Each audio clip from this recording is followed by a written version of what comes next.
Hello and welcome to the Nat Coombs Show presented by Paddy Power Fantasy, and it is our weekly fantasy special, which can mean, gang, only one thing: the return of the OG. Nat, it feels like it's been so long since I've seen you. Like, I know it's only been a week. It has been a week, right? But the return, when you say the return of, I feel like, and I mean this quite genuinely, I feel like it's felt like it's been like 2-3 weeks. I don't know what I've missed you. Oh man, that's a really touching way to start the show. And back at you, Yeah. loving your Harley Davidson. I mean, this is a season debut here. Yeah, It's a yeah, Harley yeah. Davidson t-shirt for the benefit of our podcast listeners who are not watching us on the ESPN UK channel, or indeed on our social media channels where you can watch the vid as well and see the OG in all his glory. That is a new development to the wardrobe this Now, this well, the season. thing is, I've been walking down the street, people see me, they go, "You've got to be a biker."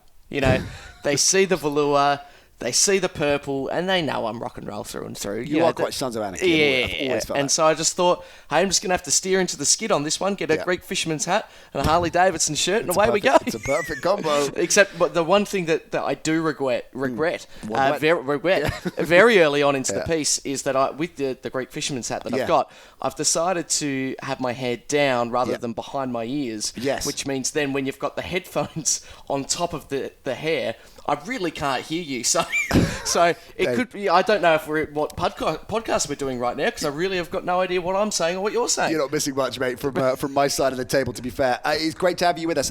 Before we look into week 9, can you believe it, week 9, and give you some steers for daily fantasy. Of course, get involved with Paddy Power Fantasy if you want to get your daily fantasy mojo on.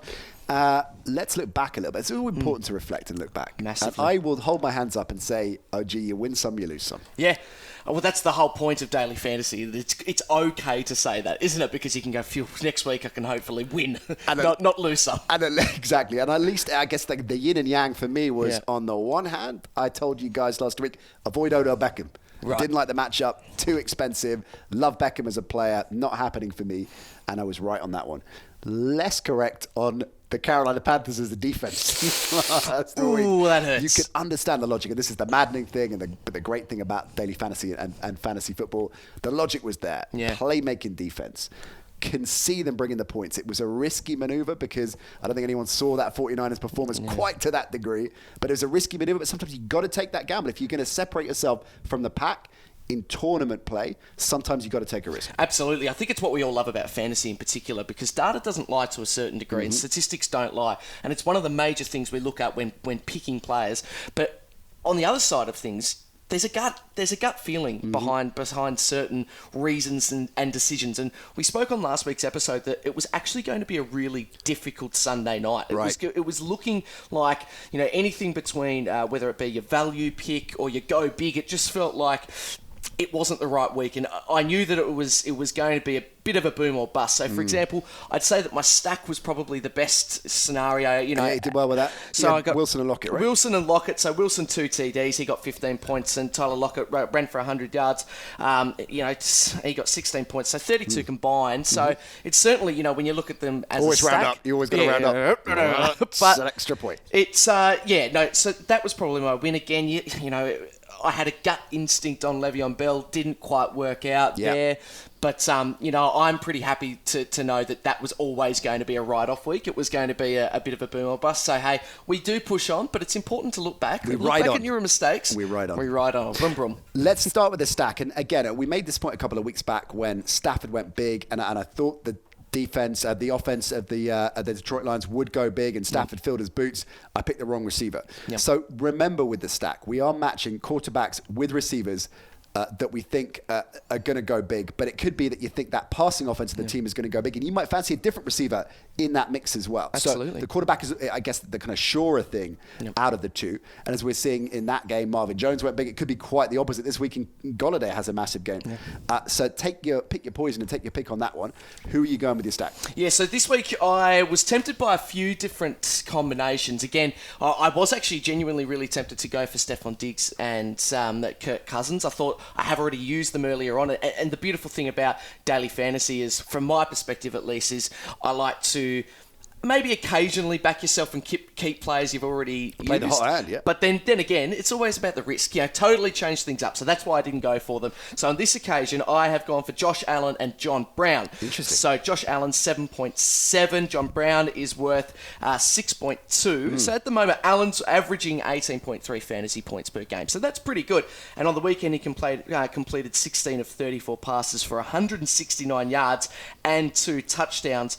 And that's where your points come from. Yeah. Specifically if you're a quarterback. If you can sneak in 1 or 2 touchdowns as well as some pretty big throws, that's where you're going to get your points And from. the ground game with him as well, of course, adding an extra dimension. Exactly right. So Brown in particular, he caught 5 of 8 targets for 54 yards. I think fantasy owners last week probably expected him to go a little bit better and really go a little bit harder against the Eagles. So yeah. I think I was a little bit surprised that he didn't do quite as much last week, but up against the opposition this week against Redskins, you just feel like... It's a good matchup. Yeah, he's going to let himself fly, so that's my stat for this week. And decent value as well, so you're following that kind of line and not necessarily going for the biggest... Yes. Spending the biggest bucks here so you can invest elsewhere. And you'll notice that as we go on for today's episode, I'm really using my budget very well. Watch this space. 60k, remember, is the budget if you're playing the Paddy Power fantasy game.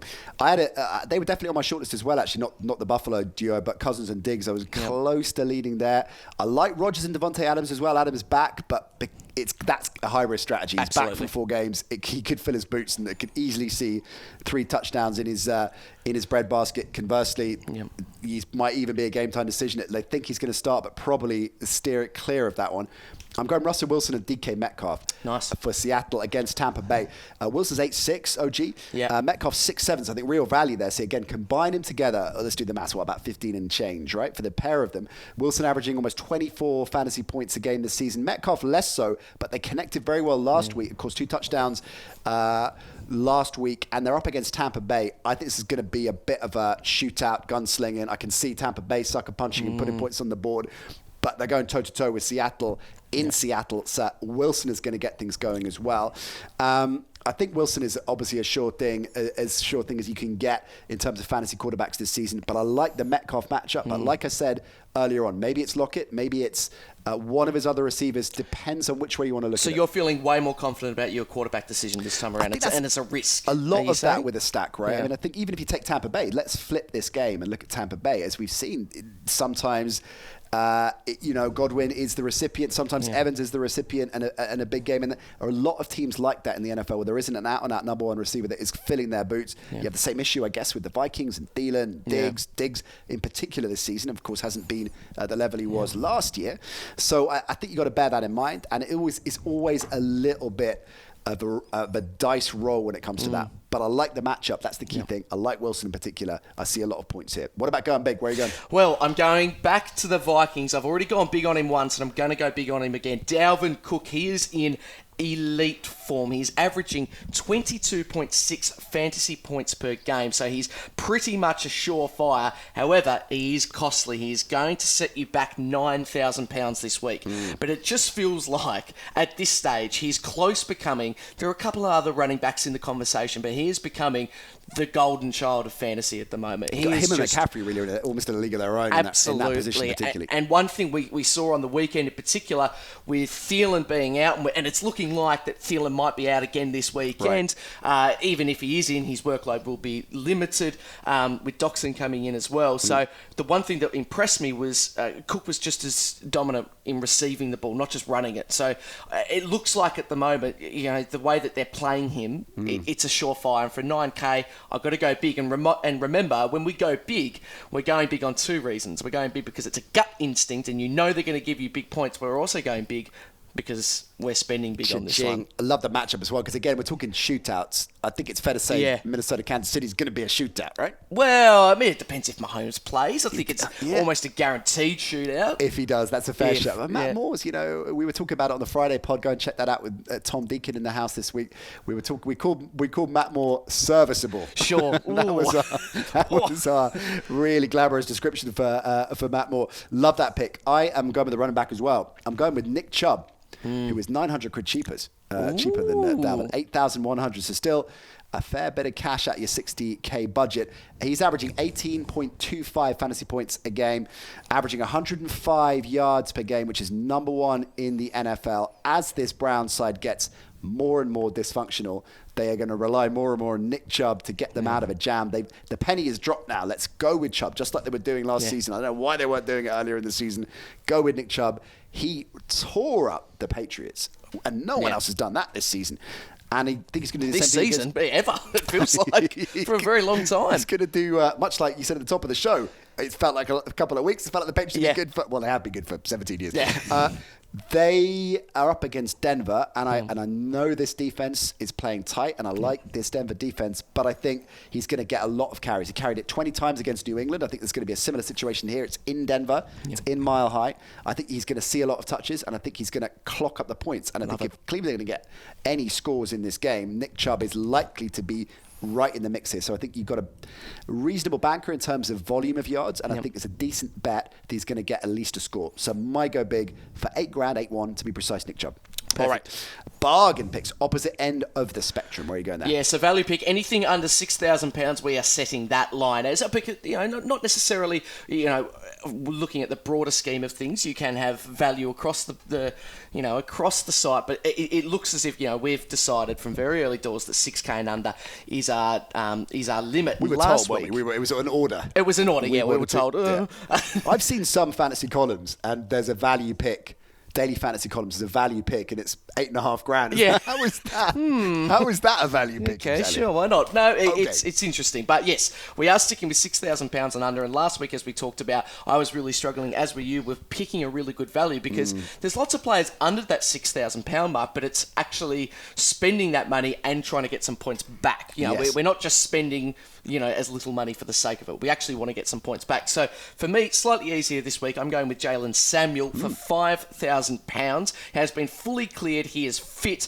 And on the other side of things, Benny Snell and James Conner are out, it seems to be. Yeah. So he will get great game time. And the thing is, for £5,000, you very rarely get a player of that caliber that will be playing pretty much the whole game. Yeah. You don't get a starter for £5,000. Yeah. You get someone who will feature. So I think back him. Love it. Okay. I'm with you on what you were saying, OG, about finding the right fit last week. And I was kind of struggling a little bit this week. And I ummed and ahed a bit. Sammy Watkins crossed my radar because Sammy Watkins is available at 6K. Going back to what we said earlier, I think there's going to be a lot of points on the board against Minnesota. And of course, he is due a big score, a big return after missing so much of the season through injury. So I think that is a kind of high risk, close but no cigar pick for me in terms of fantasy. But have a look at him, averaging 14.2 fantasy points a game. And if you think there's going to be a lot of points on the board, then I would look at him, whether it's Mahomes or Matt Moore playing there. Yeah. But I'm going Zach Ertz. Ooh, nice. Philly have got Chicago. I think, look, he hasn't been his usual self, and as a result, his value has plummeted. Yep. But I think this is going to be one of those games. I think Philly absolutely, both teams need the win, and Chicago's season is done. Some would argue it already is, but it's definitely done if they don't win this game. But I think Philly are going in with their tails up after last week. I think it's still going to be a bit of a slugfest. It's still a strong Bears D, and I think Carson Wentz looks to Zach Ertz in this game. So I think he's going to see a lot of looks. I could see him. He's obviously a great red zone threat as well. If you think it's not going to be a rip-roaring humdinger of a points fest, then I think Zach Ertz might well be a decent red zone target as well. I just like it. He's ranking second in the league in terms of targets already, and I think that trend will continue.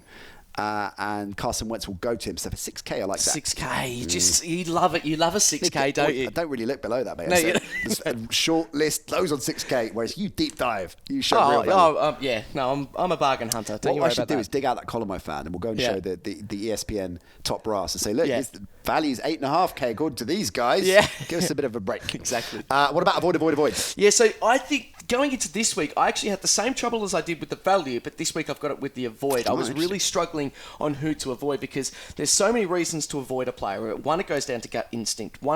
Secondly, it goes down to whether or not you think they're going to be targeted. Third is, are they going to be injured? What's the workload going to be like? So my initial instinct is to avoid Mahomes. So whether or not he plays for mine is if he does play, I think that, the Vikings in their current form are actually, I think their defense is good enough to stop the Chiefs at the moment. And I get the sense from an outsider's perspective, it seems as if they're rushing Mahomes' return. Do you think they should? Because if they're going to be looking at it thinking we've got the West sorted, but what about home field advantage in the playoffs? Is that going to maybe temper I totally their decision? agree, but the problem is with a Mahomes, he's going to be there for so many years. Don't rush him back right now. It Right. doesn't make sense to me. So my gut instinct is that they're rushing him back, but I'm going to either avoid him or I'm going to make a stand.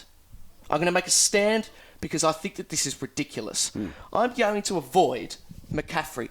What? Are you ready for this?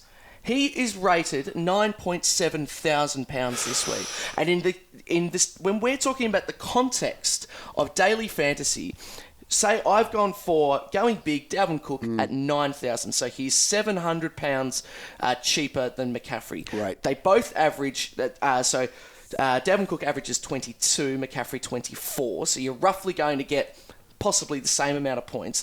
But in the context of this game, 700 pounds could go a long, long, long way. I love that. I really do. Partly because I've looked at that game as well, which I'll come to that in a minute for my avoid pick. But that's a really, really sound point that you're not suggesting that McCaffrey's necessarily going to disappear completely. Totally. But for the value, for the money, it just doesn't make sense. But this is why I struggled this week in particular, because normally you go for a player that you feel like 2 weeks ago when I wanted to avoid Matt Ryan, he got 2.6 points. You're never going to let's forget. No, that's no, and as I shouldn't. But this week in particular, it just feels like no, I want to restructure my team completely and use that extra 700 pounds elsewhere. And I do think against the Titans in particular, they've got everything defense wise capable of actually holding McCaffrey. Yep, they're totally. averaging 3.9 yards per carry allowed. So it's actually if there's going to be a game where McCaffrey's not going to boom, I'm going to back it for this week. So I'm making a stand. 9.7, way too much. I am going to the same game, and I'm going Kyle Allen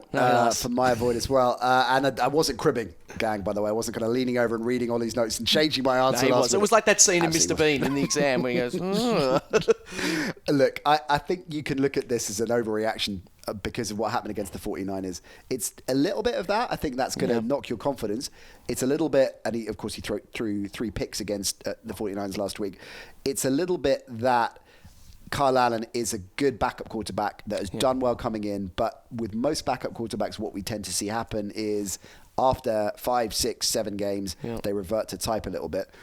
And it's hard to sustain that level of play. But it's mainly the matchup, as you say, against Tennessee, who were really efficient defense. Mike Vrabel has got this team. They are always in the hunt. I don't see the value whatsoever. 6'8" as well. You might think, well, compared to other quarterbacks, that looks like a kind of decent. You might think I'm going to get a McCaffrey. I'm going to spend big elsewhere. And then I'll put in Kyle Allen. He's been pretty good recently. It's the Tennessee Titans are not the 49ers defensively or collectively. That's an okay matchup. We've seen big games from Allen this season. Don't like it. 6'8", avoid. Defense. Yes, so, listeners will be shocked. I'm actually bucking the trend. Normally, as we all know, I will, pick anyone who's playing the Dolphins. Every week. I've actually felt bad for the Dolphins recently. I think that's unfair. I wanted to change things up. You're changing then. You're becoming... Well, a bike rider. I mean, literally changing. Literally changing. You're just becoming warmer and just kind of more of a rounded kind of guy. Look, thank you for noticing. I'm maturing. Yeah. Since I got rid of the moustache, I've calmed right down. Get rid of the moustache the week that Gardner Minshew is in London. Yes, exactly right. That makes no sense at all, I know. But hey, there's no room in this town for 2 moustaches. That's for sure. Point. But I am going for the Bills, and this is where this 700 pounds difference between Cook and McCaffrey comes into play because normally a defense would cost, I'm paying maybe high 3s, early 4s, but I'm going to pay $5,000 for this particular defense. They are playing the Redskins. Seems as if Keenan will be out, and even if he... with concussion, of course, but if Haskins play, he's not been great. When we have seen him, we've not seen him a lot, but he's really struggled. So, for $5,000, that's where I'm getting that real restructuring of this particular team. So, I'm going to back the Bills in this one. Love it. I love that pick. And a smart, shrewd example. I had to use the dollar. I'm going quite big on cost as well. Slightly less than yours, but a couple of $100. 4.8 for the Indianapolis Colts. Up against the Steelers. I just think this is a really well-run Colts side, really well-run Colts defense in particular. You mentioned earlier the problems that the Steelers have at running back. I do like, irrespective of this pick, Samuels pick, I like that. But I think the Colts D will revert to type. I think they'll be playing as they have done for most of this season. 4-8, I think that's a really good value. I looked at a few others. Buffalo's a great shout, incidentally. Philly as well, I think you could look at against Chicago at 4-6. They're averaging 8 a game. And of course, this is Trubisky we're talking about here. They held Buffalo to 253 total yards last week. The Eagles decent, playing well. But in the end, I'm going Indy. When we're looking at week 9, looking back on the defense choices that you've picked, are you happy with the amount of money you're spending? Because I've been really happy with the fact that, as I said, I've been spending around high threes, and they get you around between that 10 and 15 point margin. Like any pick of a D, you can sometimes completely luck out. By getting a Carolina, a 49ers playmaker defense that just fills their boots and gets you those bonus points, which again, to your point, is gonna tip you over the edge maybe in a tournament. So I do think that's something you got to look at, that maybe it's worth a gamble. This is my Carolina argument. I'm not letting it go last week, that it's a boom or bust play. And I think you've got to be brave in a tournament situation, because you've got to make picks that are going to separate you. Have some sure things. Have a Dalvin Cook, have a McCaffrey, of course, because you've got to fill your boots and know you're going to get points there. But to separate yourself from the pack, that's when you've got to look at the edge and look at picks that are going to fly or tank. But, you got to live by the sword, die by the sword, you right, certainly OG? do. Hey, speaking of which, we've got a listener league next week. A Nat Coombs Show listener league, which you will be allowed to enter for free. And there is a serious cash prize as well. How much are we talking? Serious. Can we not mention it yet? Not right now, but we can next week. On Monday's show, all the details will be revealed, and follow us on social media as well. At the NC Show, we will let you know all about it. And we'll go head-to-head as well. I don't think we're technically allowed to enter the league, but we will enter. We will put teams together. Okay. So we will be kind of unofficial head-to-head, which we probably should have done all season long, thinking about it. Week 9. I'll talk to Harry, the producer. We'll get that done. Stay tuned on that one, gang. A Nat Coombs Show Fantasy League, free to enter, cash prizes. We expect you to get on board and put to practice some of the stuff that you've heard on the show all season long. Crack and work, OG. Love it. Loving your style. Head out to Paddy Power Fantasy if you want to get involved. This weekend, all kinds of tournaments going on there. Plenty of free tournaments with cash prizes already on the site as well. So get involved with that. And we also, of course, have our 4 podcasts a week, Monday, Wednesday, Friday, and this one dropping on Saturday. Terrific guests all season long, getting you up to speed, getting the intel up to speed. For your NFL, fantasy, daily fantasy, and just being a fan, OG, right? Just being a fan. And fashion too, I would have thought. Yeah, and fashion too. Possibly. We'll see you next week. Hope you enjoyed the Nat Coombs Show presented by Paddy Power Fantasy. There's plenty more where that came from. Just click subscribe to ESPN UK and you won't miss a trick.